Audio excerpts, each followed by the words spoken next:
ஓம் நம சிவாயா யூடியூபர்ஸ் அனைவருக்கும் மதிய வணக்கம். நேற்று நாம் 63 நாயன்மார்களில் தில்லைவாழ் அந்தணர்கள் யார் என்பதை பார்த்தோம். இன்று நாம் திருநீலகண்ட நாயனாரை பற்றி காண்போம். திருநீலகண்ட நாயனார் சிதம்பரத்தில் பிறந்தவர். குயவர் இனத்தை சேர்ந்தவர்.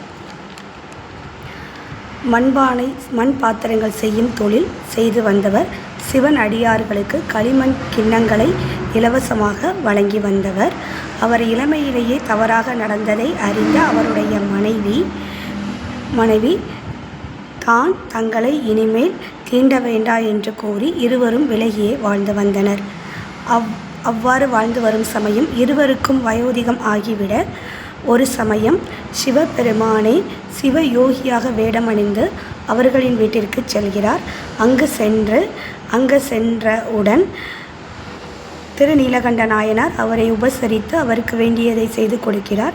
பின்னர் தங்களுக்கு வேறென்ன செய்ய வேண்டும் என்று வினாவும் பொழுது சிவயோகியாக வந்த சிவபெருமான் அவர் தான் வைத்திருந்த மண் பிச்சை பாத்திரத்தை பத்திரமாக ஒரு இடத்தில் வைத்து விடுங்கள், நான் திரும்ப வந்து கேட்கும் பொழுது என்னிடம் கொடுத்து விடுங்கள் என்று கூறி சிவயோகி வெளியே சென்று விடுகிறார்.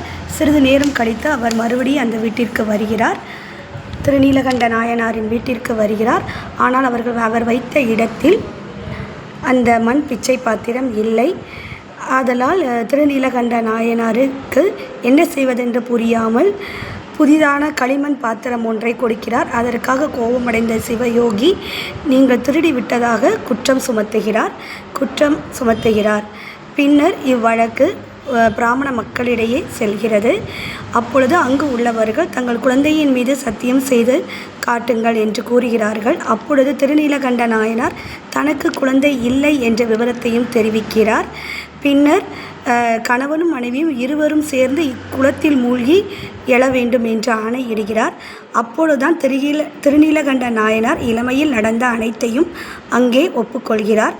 பின்னர் ஒரு கோல், அதாவது குச்சியை கொண்டு ஒரு முனையை கணவனும் மற்றொரு முனையை மனைவியும் பிடித்த வண்ணம் கோயிலில் உள்ள குளத்தில் மூழ்கி எழுகின்றனர்.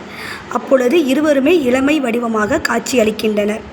பின்னர் வானத்தை நோக்கும்போது சிவபெருமானும் பார்வதி சமேதமாக காட்சி தந்து அவ்விருவரையும் இளமை கோலத்திலேயே கைலாயத்திற்கு அழைத்து சென்றதாக வரலாறு. இன்றும் அவர்கள் கைலாயத்தில் இளமையாக வாழ்வதாகவும் வரலாறு. சிவாய நமக. திருச்சிற்றம்பலம்.